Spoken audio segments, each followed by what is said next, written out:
Lord. Previous வீடியோவில் ஆவியின் கனிகளில் முதல் கனியான அன்பை பற்றி பார்த்தோம். பார்க்க தவறினவர்கள் டிஸ்கிரிப்ஷனில் லிங்க் உள்ளது, மறக்காமல் பார்த்து உங்க ஃப்ரெண்ட்ஸ் அண்ட் ஃபேமிலிஸ்க்கு ஷேர் பண்ணிடுங்க. இந்த வீடியோவில் இரண்டாம் கனியான சந்தோஷத்தை பற்றி தான் பார்க்க போகிறோம். சந்தோஷம் என்றால் மகிழ்ச்சி. என்னதான் நமக்கு எல்லாம் இருந்தாலும் சந்தோஷம் என்பது லகுவாய் கிடைப்பதில்ல. பல பேருக்கு பல விதங்களில் சந்தோஷம் கிடைக்கிறது. இப்ப ஃபார் எக்ஸாம்பிள் அன்னை தெரேசாவின் சந்தோஷம் அவர்கள் மற்றவர்களை ஆதரிப்பதில் என்று பார்க்க முடிகிறது. ராணுவ வீரர்களின் சந்தோஷம் நாட்டை பாதுகாப்பதில், பெற்றோர்களின் சந்தோஷம் அவர்களின் பிள்ளைகளின் முன்னேற்றம். இப்படிதாங்க. இது போன்றதல்லாமல் சில பேர் தனக்கு இஷ்டமானதை செய்வதால் சந்தோஷப்படுவார்கள். மனிதனுடைய வாழ்வில் சந்தோஷம் என்பது நிலை இல்லாதது. வாழ்க்கையில் ஏற்றத்தாழ்வுகள் வரும் பொழுது சந்தோஷமும் அதற்கேற்ப மாறும். ஆனால் வேதாகமம் இதனை பற்றி என்ன கூறுகிறது என்று வேதாகம நிகழ்வுகளோடும் இன்றைய உண்மையான நிகழ்வுகளோடும் பார்ப்போம். வேதாகமம் சந்தோஷத்தை பற்றி அநேக முறையில் கூறியிருக்கிறது. கர்த்தருக்குள் எப்பொழுதும் சந்தோஷம், கர்த்தரை தேடுகிற யாவருக்கும் ஆவிக்குரிய சந்தோஷம், அவரின் சந்நிதியில் சந்தோஷம், அவர் செயல்களில் சந்தோஷம், வேத தியானத்தில் சந்தோஷம், எந்த நிலையிலும் சந்தோஷமாய் இருக்க கூறுகிறது. கர்த்தரால் வருகிற சந்தோஷம் எப்படிப்பட்டதென்றால் கர்த்தரிடத்திலிருந்து வருகிறதே அன்றி மற்ற எந்த விதமாகவும் வருவதில்லை என்று யாக்கோபு 1:17 பார்க்கிறோம். சங்கீதம் 16:11 உம்முடைய சமூகத்தில் நிறைவான சந்தோஷம் இருக்கிறது என்று தாவீது கூறுகிறார். மற்றும் கர்த்தருடைய சந்தோஷமே உங்கள் பலன் என்று நேகேமியா கூறுகிறார். எப்படி என்றால், உதாரணத்துக்கு தேவதூதன் மரியாளிடம் இயேசுவை பெற்றெடுப்பாய் என்று சொல்லும் பொழுது அவள் பயந்திருக்கலாம். திருமணமாகாமல் கர்ப்பமாக இருப்பது அவமானமாய்தான் கருதப்படும். ஆனால் அதற்கு அவமானப்படாமல் அவள் சந்தோஷப்பட்டாள். அவள் தன் வாழ்க்கையில் கர்த்தரின் திட்டத்தினால் சந்தோஷப்பட்டாள். அவளது சந்தோஷத்தை லூக்கா 1:46 முதல் 55 வரை பாடின பாடல்லையே பார்க்க முடியும். கர்த்தரால் வருகிற சந்தோஷம் இப்படிப்பட்டது. உண்மை நிகழ்வுகளில் ஒன்றை கூறுகிறேன். சிறந்த சுவிசேஷகர் பில்லி கிரஹாமுடைய கடைசி வார்த்தைகள் என்னவென்று தெரிந்து கொள்ளும்படிக்கு சொல்லுகிறேன். அவர் சொன்னதாவது, நான் இறந்து விட்டேன் என்று நீங்கள் கேட்டால் அதை நம்பாதிருங்கள். நான் முன் போலவே உயிரோடு இருப்பேன். மற்றபடி எந்த முகவரி மட்டும் மாற்றி விட்டிருப்பேன். இந்த பூலோகத்திலிருந்து நித்தியத்தில் என்று கூறுகிறார். அவரது சந்தோஷம் கிறிஸ்துவிலே அன்றி வாழ்வதில் இல்லை என்று பிலிப்பியர் 1:21 பவுல் சொல்லும் வாக்கியத்திற்கு எதிரொலிக்கிறது. இங்கு பில்லி கிரஹாம் கர்த்தரிடத்தில் தான் சந்தோஷம் இருக்கிறதே அன்றி வேறு எதிலும் இல்லை என்று கூறுகிறார்.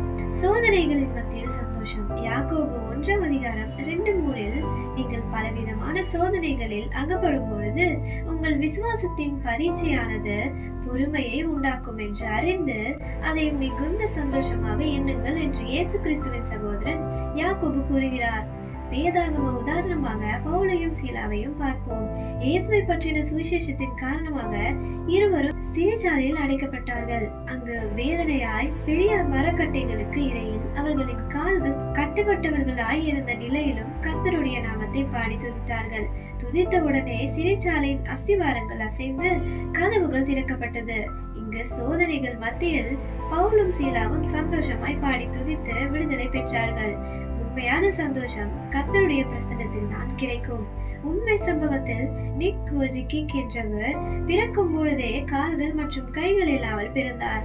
பல நேரங்களில் தன் வாழ்க்கையை நினைத்து சோர்ந்து போய் தனது வாழ்க்கையை முடித்துக் கொள்ள நினைத்தார்.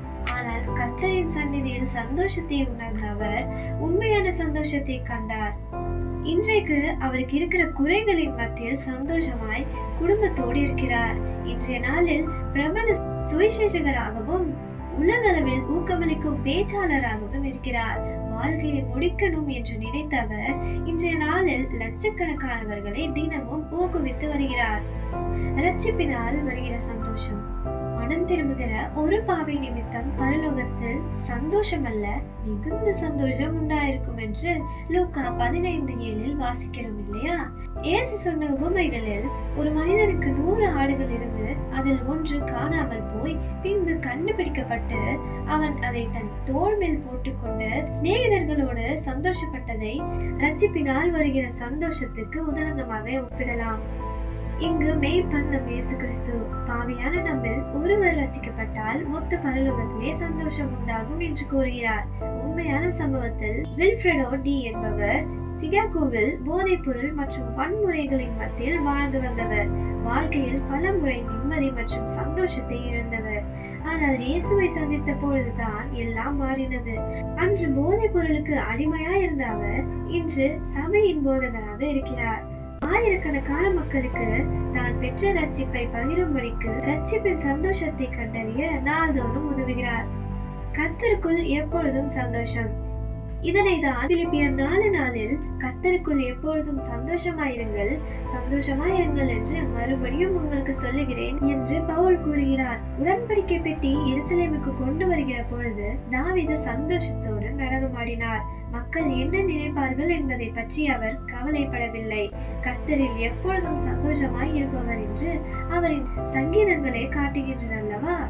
உண்மை சம்பவங்களில் நெதர்லாண்டை சார்ந்த கோரி டென் பூம் என்ற கிறிஸ்தவ பெண் 2ஆம் உலக போரின் பொழுது யூதர்களை தப்புவிக்க தங்கள் வீட்டில் மறைத்து வைத்திருந்து அவர்களுக்கு உதவினார்கள்.